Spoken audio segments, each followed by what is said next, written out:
Na wewe mtakatifu unavuna, kila mtu atavuna, atapeleka nyumbani kwake, atakula. Alafu kuna kipindi cha jua linawaka, lakini kuna kipindi pia cha usiku. Hivi vipindi vyote vinampata mwema na mbaya, vyote vinawapata.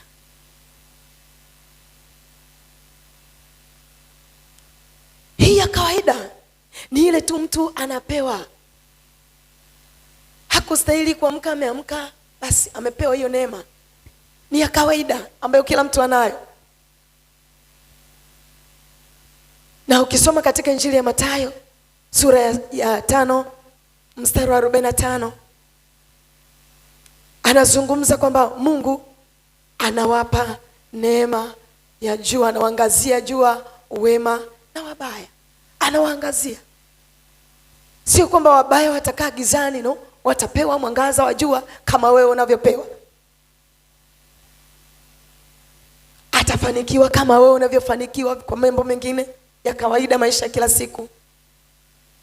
Atapata kama wewe unavyopata. Lakini tuna neema maalum ambayo leo wana wa Mungu nataka tutembee katika hiyo neema maalum. Fungua katika Biblia yako waraka wa Paulo mtume kwa Tito. Tito sura ya 2. Tito sura ya 2 na mstari wa 11. Neno la Mungu linasema, maana neema ya Mungu iwaokoaye wanadamu wote imefunuliwa, nayo yatufundisha kukataa ubaya na tamaa za kidunia, tupate kuishi kwa kiasi na haki na utauwa katika ulimwengu huu wa sasa, tukilitazamia tumaini lenye baraka na kufunuliwa kwa utukufu wa Kristo Yesu, Mungu mkuu mwokozi wetu, ambaye alijitoa nafsi yake kwa ajili yetu ili atukomboe na maasi yote na kujisafishia watu wake mwenyewe walio na bidii katika kutenda mema. Neema iliyofunuliwa maalum, manake imefunuliwa kwako kwa njia ya Yesu Kristo. Hii ni neema maalum iliyokuja kwako. Hii neema haipati tu kila mtu. Hii neema si kila mtu itamgusa. Hii ni ya watu ambao maalum walioteuliwa na Mungu. Ni neema iliyowafikia ya ukombozi. Kwa hiyo kama ni neema maalum, manake haiwi kila mahali. Kuna mahali imepachagua kwamba nitakaa kwa Mage, nitakaa kwa Tumaini, nitakaa kwa Elisha, nitakaa kwa Ana. Sasa kwa nini nasema ya kwamba hiyo neema iliyo juu yako ni kubwa sana? Itunze. Manake tuna kawaida ya kuona ni kawaida. Umepokea kipawa cha wokovu, umepokea nguvu za Mungu, lakini ukaona kawaida. Kaona kawaida. Unaishi kikawaida. Lakini tukikutana, ni Bwana asifiwe, tunatangaza habari za Kristo, lakini maisha unayoishi ni ya kawaida. Dhambi kwako utaona ni kawaida. Kunena wengine vibaya ni kawaida. Kuteta kwa wengine unaona ni kawaida. Na wengine wanadiriki hata kutukana, naona kwake ni kawaida tu. Hajui neema iliyofunuliwa kwake ni kubwa kiasi gani. Jifunze kuitunza hiyo neema ya Mungu iliyo juu yako. Hiyo neema inatufundisha kukataa ubaya na kila aina ya tamaa katika dunia hii. Hiyo ni neema. Na hicho ni kipawa cha neema ambacho kimeshuka kwako. Na hiyo neema uliopewa ina thamani kubwa sana. Kwa nini Yesu Kristo aligharimikia msalabani, akajitoa, akasema niko tayari kufa kwa ajili ya mwanadamu? Alafu le mwanadamu unaipokea neema, unaona kitu cha kawaida, cha kawaida.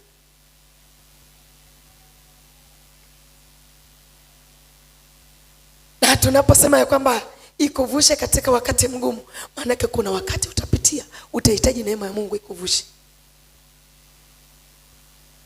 Baada wakati anatoa ushuhuda kwamba chuma kiliwaka moto, hebu fikiria kama hai isingekuwa ni neema ya Mungu, manake leo tusingekuwa naye. Pengine kama angepitiwa tu na usingizi akalala, alafu ule moto ukawaka kwenye kile chumba moja kwa moja, ingetokea nini? Lakini fikiria hiyo neema ya Mungu ambayo ilikuwa pamoja naye. Bwana Yesu asifiwe. Hiyo ni neema ya Mungu iko kwako. Na Mungu anakuvusha mangapi? Inawezekana mengine anakuvusha ujui, ila unajikuta tu umepita kwenye lililo gumu. Ni neema ya Mungu tu imekuvusha, si akili zako. Ni neema ya Mungu. Jifunze kuitunza neema ya Bwana. Usione ni kitu cha kawaida.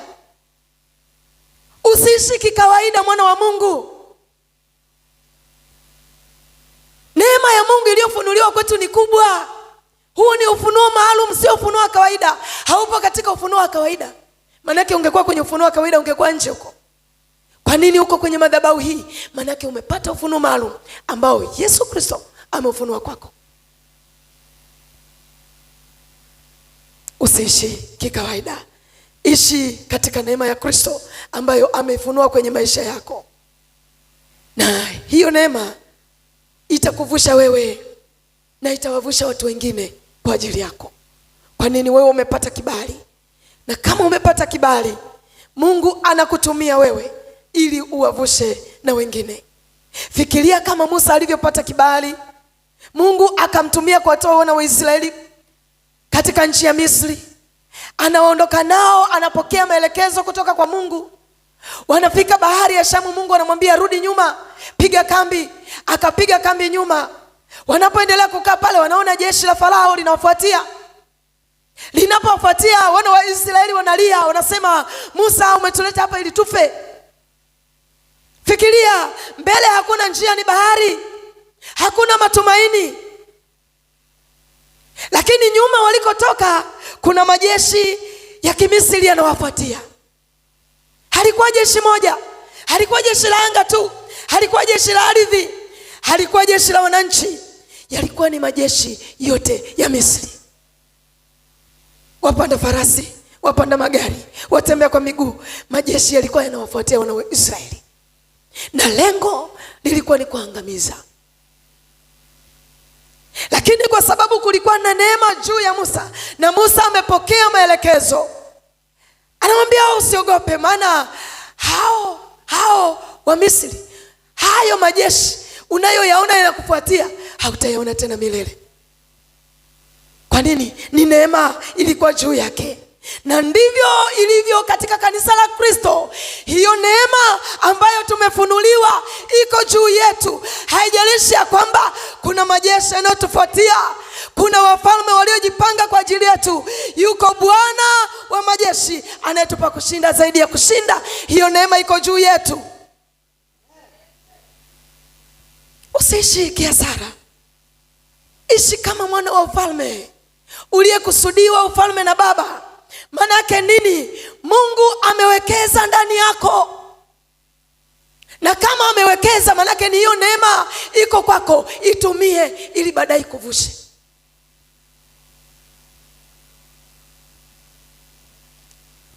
Bwana Yesu asifiwe. Mkumbuke mtumishi wa Mungu Nabii Daniel. Daniel, ukisoma sura ya 6 utaona namna alivyokuwa mwaminifu katika kazi yake. Alifundishwa kufanya vyema. Alipata kibali mbele ya mfalme. Neema ya Mungu ilikuwa juu yake. Alifanya vizuri kwenye ofisi zile, alifanya vizuri. Na wale watu walipoona Danieli amepata kibali, wakaanza kutafuta sababu za kumshtaki Daniel. Walipotafuta sababu za kumshtaki hawakuona. Wakasema hatutaweza kupata sababu yoyote ya kumshtaki Daniel isipokuwa labda katika sheria za Mungu wake. Na wanajua huyu ni Myahudi. Wakakaa vikao, maadui wa Daniel. Walipokaa vikao wakapanga. Wakasema tufanye nini? Wakasema Yesu anapenda sana kumwabudu Mungu wake. Yesu anapenda sana kuomba. Sasa tuweke sheria, alafu hiyo sheria mfalme akaigongee muhuri kwamba asionekane mtu kumwabudu Mungu mwingine isipokuwa kwenda kwa mfalme. Wakaitunga hiyo sheria, wakaipeleka kwa mfalme, mfalme akaigonga muhuri. Na alipokwisha kuigonga muhuri, ikatangazwa asionekane mtu kuomba kwa Mungu mwingine, asionekane mtu anaomba. Danieli aliposikia akasema, hili ni la kwangu. Si unajua wakati maadui wamejipanga juu yako, kisikia kuna jambo linatangazwa upande wa adui, na unajua hili ni saizi yangu. Jaribu linapokuja litambue kwamba hili ni saizi yangu. Manake hakuna jaribu linaloruhusiwa kwako lililo nje ya uwezo wako. Ukiona limeruhusiwa ni saizi yako, lishinde. Danieli akasema, hii ni saizi yangu na haiwezekani nisiombe, haiwezekani nikamkosea Mungu wangu. Aliposikia yale matangazo, Danieli alichokifanya sasa, hata kama alikuwa anaomba mara moja, akaongeza dozi. Akawa anaingia ndani, anafungua madirisha yaliyoelekea Yerusalemu. Anapofungua yale madirisha, anapiga magoti, anaomba.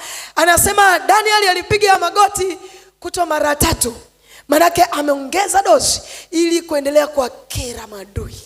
Kwa nini? Neema ya Bwana ilikuwa juu yake, na akasema siwezi kuogopa. Kwa nini? Ninajua ninayemtumikia yuko hai, hajawahi kushindwa, hajawahi kuniacha. Anajua hatua moja hata nyingine. Hatua zake Danieli alijua zinaongozwa na Baba yake wa mbinguni. Kwa hiyo hakuona mashaka juu ya imani aliyokuwa nayo.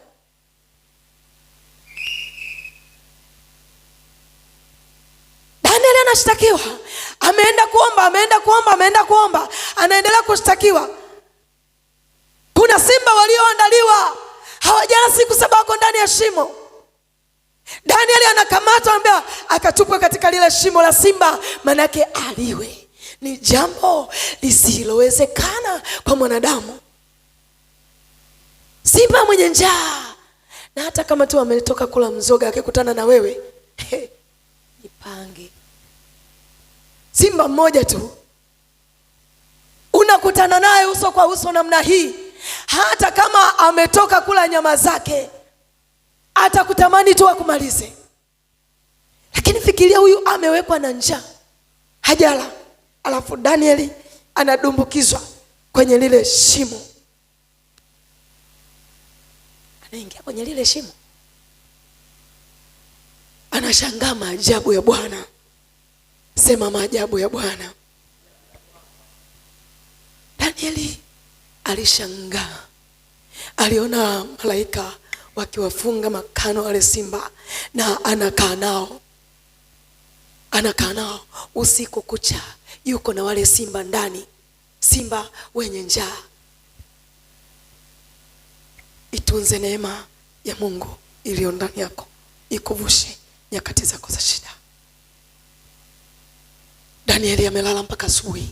Inapofika asubuhi, mfalme anamjia Danieli, Danieli, je, Mungu wako amekuokoa na hawa simba? Danieli anasikiliza, hiyo ni sauti ya mfalme. Akamwambia, mfalme, uishi milele. Cheze na Mungu tunayemtumikia. Anasema uishi milele. Mungu ninayemtumikia ameniokoa na hawa simba, niko salama. Mfalme akamwambia, ninachokisikia ni kweli ama ninaota? Akasema, Danieli, upo kwenye hilo tundu? Akasema, baba, mimi niko hai kwa sababu yeye aliye ndani yangu yu hai milele, na yuko ndani yangu anaishi. Sijafa, mtoto wako nipo hai, maana sijaonekana na kosa lolote. Ukitunza neema ya Bwana iliyo ndani yako, jeshi la malaika litakutetea. Utatetewa na ufalme wa Mungu. Kwa nini ndani yako utaonekana hauna ila? Ufalme wa Mungu ukikaa ndani yako, jifunze kuutunza. Omba sana, neema ya Mungu isikupungukie. Neema ya Mungu isikupungukie. Bwana Yesu asifiwe. Kwa nini ninasema isikupungukie? Ukisoma kwamba anasema neema ya Bwana isije ikawapungukia, shina la uchungu likachipuka. Bwana Yesu asifiwe. Kwa nini nasema isiwapungukie? Manake kama kuna kupungukiwa, kuna kitu kinachopunguza hiyo neema.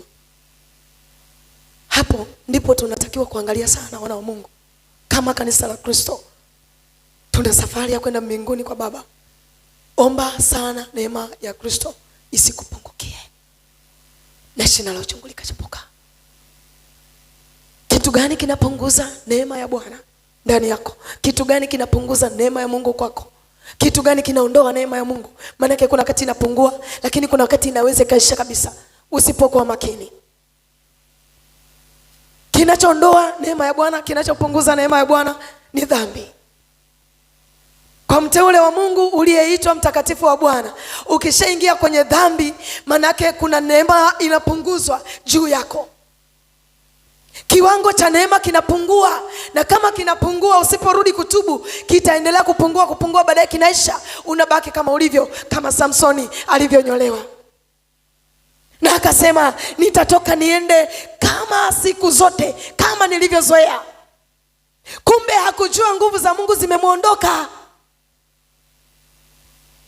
Alitoa siri ya nguvu zake.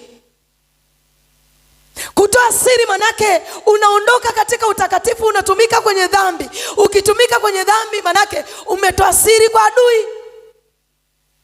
Neema ya Mungu inapunguka kwako. Kiwango cha neema kinapungua. Naongea na kanisa la Kristo. Haleluya. Ninaongea na wana wa Mungu. Umepewa neema ya wokovu maishani mwako. Itunze sana. Usiache. Umeanguka, rudi haraka kutubu kwa baba yako. Mwambie Mungu nisamehe. Hiyo neema itaendelea kwa juu yako. Kwa nini? Amekuona umerudi kwenye toba. Toba linakurudisha kwenye neema. Na usije ukafikiri hivyo ulivyo kwamba utaendelea katika hali ya kawaida ni kwa sababu tu unaitwa Mkristo. Yesu akija na wewe unaondoka. Hiyo haipo. Watakaoondoka ni watakatifu waliotakaswa kwa damu. Jifunze kurudi kwa baba yako. Jifunze kuomba rehema kwa Mungu. Unakosea, sawa, usikae kwenye dhambi. Rudi kwa baba yako, tubu, tengeneza. Kwa nini tunapita ni wasafiri? Hatujui lini tunaondoka. Hatujui. Ila kaa sawa muda wote. Yesu akisema nakuja kulichukua kanisa, uwepo kwenye hesabu. Usipungukiwe neema ya Mungu. Amen. Omba sana. Na mtu mwenye neema ya Mungu usicheze naye. Kwa nini? Ana ufalme juu yake, unatembea naye. Huyu ni mwana wa baba, amepata urithi katika ufalme. Manake jeshi la mbinguni linatembea pamoja na, kama lilivyotembea na Daniel. Leo tuna neema katika Kristo. Usichezee hiyo neema ulionayo. Ikufunulie kusudi la ufalme wake. Nyakati za giza zinakuja. Nyakati mbaya zinakuja. Saa usiozani, saa usiotazamia. Mwana wa Adamu akija kwako atakuta nini? Tafakari. Jiulize kwenye maisha yako. Mara ngapi umemkosea Mungu? Ni mara ngapi umeanguka? Mara ngapi umepungukiwa na neema ya Kristo? Mara ngapi? Yesu anachotazamia kwako, anataka kuona unatengeneza naye, ili kusudi la Kristo liendelee kubaki ndani yako. Ili saa hiyo usiodhani mwana wa Adamu akija seme mimi ni mmoja wapo wa kwenda na baba yangu. Sisi sio wa dunia hii, sisi ni wapitaji, tunaenda kwa baba. Kanisa, Bwana Yesu asifiwe. Usizoelee dhambi, ni wasi. Utafute utakatifu. Utakatifu unatafutwa. Utakatifu haushuki kwako kama neema inavyoshuka. Utakatifu unatafutwa. Kasome kwa Waebrania 12:14, anasema hivi: tafuteni kwa bidii kuwa na amani na watu wote, na huo utakatifu ambao hapana mtu atakayemwona Baba asipokuwa nao. Hakuna. Na kama hauna utakatifu, maana yake huwezi kumwona Mungu. Kwa hiyo tusije tukajidanganya kwa sababu ni wa Kristo tunaingia kanisani tutamwona Mungu. Never. Mungu anataka kuona utakatifu kwetu, na utakatifu unatafutwa. Tena sio kutafutwa tu, anasema kwa bidii. Je, tuna bidii ya kumtafuta Mungu? Una juhudi binafsi ya kumtafuta Mungu? Kuna watu wengine anaomba akiwa pamoja hivi, tunaomba, anapata nguvu ya kuomba, lakini akiwa peke yake hawezi kuomba. Na kama je, Yesu akija huko peke yako na huwezi kuomba, na unaona hauna nguvu za Mungu, unafanyaje? Hii neema ikae kwako binafsi, ikae kwako, uwe naye binafsi maishani mwako, utembee naye. Neema ya Mungu ikubebe, ikuvushe katika magumu, ikuvushe. Kuna nyakati ngumu unapitia, okay, unahitaji neema ya Kristo ndio ikuvushe peke yake. Kuna wakati unatengwa na jamii, kuna wakati unatengwa na ndugu, kuna wakati unatengwa mpaka na marafiki. Itabaki kuwa neema ya Kristo itakayokuvusha hapo. Alafu ukishavuka ndio anakutazama, kumbe ni mwenzetu, kumbe ni mwenzetu. Lakini hapo kwenye jaribu lako ulibaki mwenyewe kama ulivyo. Inawezekana mme wako hakutambua, mke wako hakutambua, lilikuwa ni pito lako. Unatakiwa upite wewe, lakini usipite mwenyewe bila Kristo Yesu. Bwana Yesu asifiwe. Neema ya Mungu imefunuliwa. Imefunuliwa kwenye maisha yetu. Imefunuliwa kwenye maisha yako. Imefunuliwa kwako, unayo, umeibeba. Na hiyo neema iko ndani mwako. Mungu anataka izae matunda hiyo neema. Maana yake iokoe na watu wengine. Omba watu wengine wafunuliwe kwenye hii neema, sio ya kwako peke yako. Maana yake wokovu haujawa kwako peke yako. Umekuja kwa ajili ya watu wengine. Umekuja ndani mwako. Omba, mwambie Mungu, uwafunulie na ndugu zangu neema hii wakujue. Wamjue Mungu. Una ndugu wangapi hawajawahi kumfahamu Kristo? Inawezekana hata familia ulionayo haimtambui Kristo. Na wakati unapookoka unapita kwenye changamoto ngumu, unatengwa na familia yako. Hiki ni kipindi kigumu kwako. Kuna watu watapishana na wewe kwa sababu tu ya wokovu ulionao. Nyumbani kwenu watataka uchangie kwenda kutambika. Kuna matambiko huko. Mwingine anasema mimi nitatoa tu mchango wangu ila siende kushiriki. Manake kwa kutoa ile sadaka umejiungamanisha nao kwenye hiyo madhabahu yao. Mtakatifu wa Mungu, jitenge na hayo. Tafuta utakatifu. Itafute neema ya Mungu. Na ukiona kuna kupungukiwa neema ya Mungu, omba Mungu akupe hiyo neema isikupungukie. Kuna wakati wa kushindwa. Kuna wakati akili zako zinafika mwisho. Atabaki kuwa Mungu asimame na wewe. Na Mungu akisimama na wewe ndiye atakayekuvusha. Na bila Mungu huwezi kuvuka. Mungu atusaidie sana. Mungu atupe upendeleo. Kwa hiyo hii neema maalum inakupa upendeleo kwa Mungu. Inakupa upendeleo kwa Mungu. Mungu anakupendelea zaidi. Kwa nini anasema nawapenda wale wanipendao na wanitafutao kwa bidii niwataniwa. Kwa hiyo kumbe katika kumpenda Mungu kuna kupendelewa kupendwa na Baba. Tofauti na yule asiye na upendo katika Mungu. Manake wewe si sawa na yule asiyempenda Mungu. Manake wewe uko tofauti. Manake tunagawana, kuna maeneo mawili. Kuna wale wanaompenda Mungu na Mungu akawapenda, lakini kuna wale wasiompenda Mungu. Sasa sijui kama Mungu anasema hawapendi, lakini anasema nawapenda wale wanipenda. Neno la Kristo. Lakini neema hii imefunuliwa kwetu sote. Neno la kwanza katika hiyo neema inatufundisha kukataa ubaya. Ni mara ngapi umekataa ubaya ama umeukumbatia ubaya? Mara ngapi umekubaliana na dhambi? Mara ngapi umetetea uovu? Lakini neema iliyo kwako inasema inakufundisha kukataa ubaya. Na ulipotetea huo ubaya, ulipotetea dhambi, ukaingia kwenye dhambi, hiyo neema ikapunguka kwako, ikapunguka kidogo kidogo, inameguka kidogo kidogo, unakuta baadaye hiyo neema kwako haipo. Hata kama ulikuwa unaomba na wenzako kanisani, baadaye unajikuta nguvu ya kuomba huna. Neema ya Mungu imesha. Isikilize sauti ya Mungu sana kwenye maisha yako. Hiyo ni neema ya Mungu imefunuliwa kwako.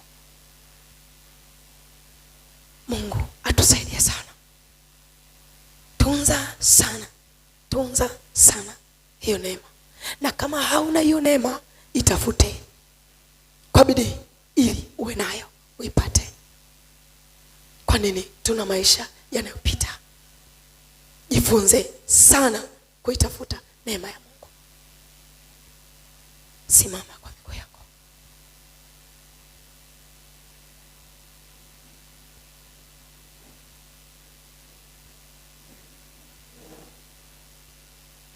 Angalia sana neema ya Mungu isikupungukie. Angalia sana neema ya Mungu isikupungukie. Na neema ya Mungu inakupungukia pale unapoipenda dunia na mambo yake. Fikiria vitu vingapi umekutana navyo, umevikubali kwenye maisha yako, lakini hivyo vitu ulivyokutana navyo ukavikubali ni kinyume na Mungu. Manake unapishana na Mungu. Mungu anatamani neema yake iwe juu yako. Sikiliza, moyo wako ni hazina. Umeweka vingapi kwenye moyo wako? Kwenye hazina yako umeweka vitu vingapi? Na Mungu anapokuangalia anaona nini kwenye moyo wako? Umehifadhi vitu gani kwenye huo moyo? Na Mungu anataka nafasi kwenye moyo wako.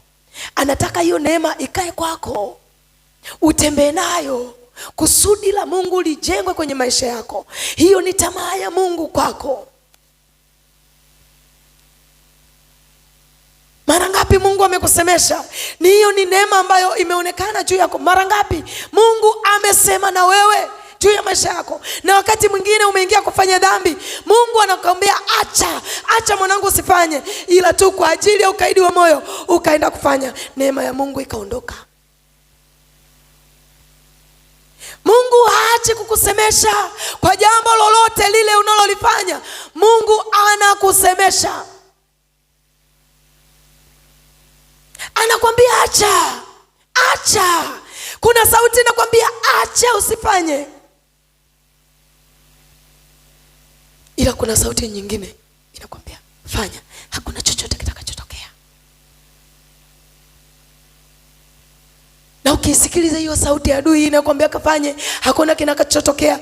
Kama ile sauti ilivyomwambia Eva bustanini kwamba Mungu aliona tu mkila mtafunguliwa macho, mtafanana naye.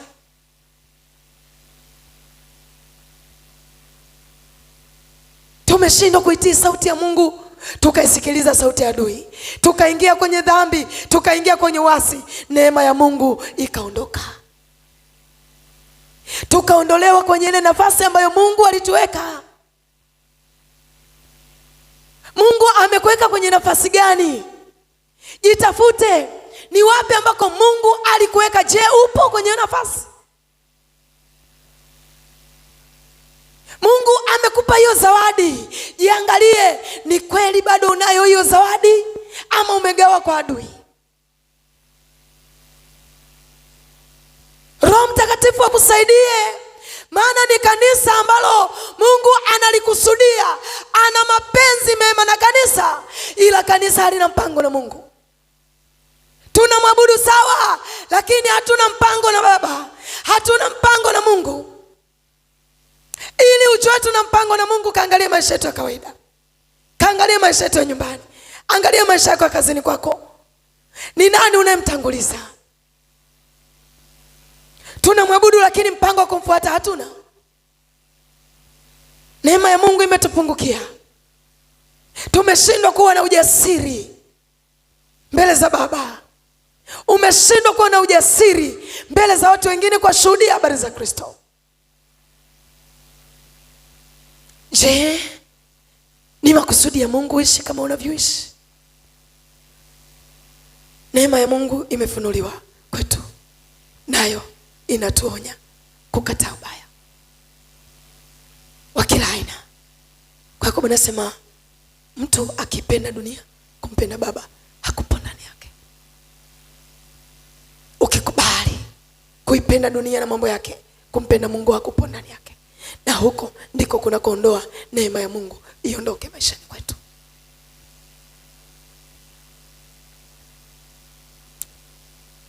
Kubali kurudi na Mungu wako. Unaona kuna mahali neema ya Mungu imekupungukia. Unaona kuna wakati neema ya Mungu haipo kwenye maisha yako. Kuna mwingine anasema mimi sijawahi kuiona hata hiyo neema ya Mungu. Lakini unatamani kukutana na hiyo neema ya Mungu maishani mwako. Unatamani kutembea na neema ya Mungu kwenye maisha yako. Unatamani utembee na nguvu za Mungu zikae kwenye maisha yako. Sogea tu mbele. Unajua mahali ulikokuwa mwanzo, lakini unajua mahali ulipo sasa. Unaona kuna ukame, maana neema ya Mungu haipo tena. Sogea tu mbele tuombe. Mungu anatupenda. Mungu anataka tuishi katika kusudi lake. Hiyo ni neema ya Mungu. Sogea tu mbele tuombe kwa ajili yako. Tuombe kwa ajili ya kila mmoja. Unatamani neema ya Mungu iwe juu yako. Neema maalum. Neema ya ufunuo, neema ya wokovu, neema ya uzima, neema ya ushindi kama ilivyomshindia Danieli. Unatamani ikae kwako, uwe Musa wa leo. Sogea tu mbele tuombe. Hatujui, inawezekana Mungu anatamani uwe Musa kuwavusha ndugu zako. Mungu anataka uwavushe ndugu zako, na wewe uko hapa lakini huoni neema hiyo. Huoni, umekata tamaa. Inawezekana umeongea sana juu ya ndugu zako, lakini hukuwahi kusikia wakisema ndio. Njoo tu mbele tuombe. Njoo tu mbele tuombe. Yeye ni wa rehema Mungu. Haijalishi umeanguka mara ngapi, lakini Mungu anatangaza rehema. Anatangaza rehema. Anatangaza rehema kwetu. Bwana asame, Yesu asamehe. Asamehe. Oh, asamehe. Asamehe. Oh, asamehe. Asamehe. Bwana wasamehe. Uko nyuma unatamani sana neema ya Mungu isikupungukie. Unatamani, kuna roho inakuzuia ishinde kwa jina la Yesu. Hujui ni kwa nini Mungu anakuvuta, ni kwa nini hujui. Mungu anataka ufanyike wokovu kwa ndugu zako. Ni neema tu ya Mungu, ni neema. Hii ni neema. Hii ni neema ya ajabu sana. Mlango wake uko wazi. Uko tayari kuingia kwa Bwana. Njoo tu mbele. Unajua ndugu zako wanapita kwenye shida gani? Unazijua changamoto wanazopitia. Mungu anapokuangalia na kuona wewe ndiye Musa kuwavusha.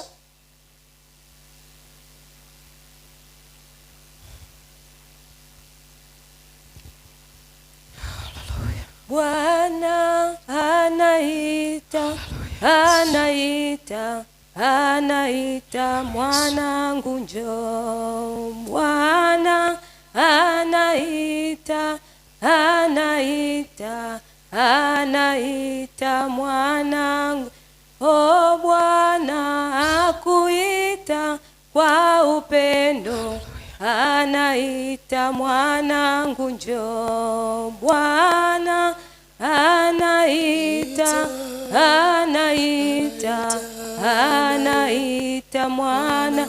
O Bwana akuita kwa huruma, akuita mwanangu njoo. Bwana anaita, anaita, anaita mwanangu njoo. Ulioko hapa mbele, nyosha tu mkono wako juu. Mungu anakusudi na wewe. Mungu anataka kutumie. Mungu anataka kutumie. Uwavushe ndugu zako, uivushe familia yako, lakini uvuke katika wakati wako pia mgumu. Nifuatishe tu maneno haya. Sema, Bwana Yesu, Bwana Yesu, ninakuja kwako. Ninakuja kwako. Nimetambua kwamba wewe ni wa upendo. Wewe ni wa upendo. Unanipenda. Unanipenda. Unifungulia neema. Umenifungulia neema. Na baraka. Na baraka. Umesema nami. Umesema nami. Kama mtumishi wako. Kama mtumishi wako. Ninasogea kwako. Nimesogea kwako. Nimetambua. Nimepungukiwa. Nimepungukiwa. Na neema yako. Na neema yako. Yesu. Yesu. Njoo nijaze. Njoo nijaze. Unijaze tena. Unijaze tena. Unifanye upya. Unifanye upya. Ufungue moyo wangu. Ufungue moyo wangu. Ukae ndani yangu. Ukae ndani yangu. Hiyo neema. Hiyo neema. Iwe ndani yangu. Iwe ndani yangu. Niwavushe wengine. Niwavushe wengine. Niwasaidie ndugu zangu. Niwasaidie ndugu zangu. Asante Yesu. Asante Yesu. Kwa nguvu zako. Kwa nguvu zako. Asante Yesu. Asante Yesu. Kwa upendo wako. Kwa upendo wako. Katika jina la Yesu. Katika jina la Yesu. Omba maombi haya tu kwa imani. Mwambie tu Mungu asante. Mwambie tu Mungu asante kwa neema. Mshukuru tu Mungu. Mwambie asante. Endelea kumwambia tu asante. Mshukuru Mungu. Hata ulioko nyuma una neema hii. Mwambie tu Mungu asante kwa neema. Mwambie asante kwa neema hii. Inawezekana kuna wengi waliotazamia kuiona hiyo neema ulionayo, lakini hawajawahi kuiona, hawajawahi kukutana na Yesu. Lakini wewe unayo neema. Mwambie tu Mungu asante.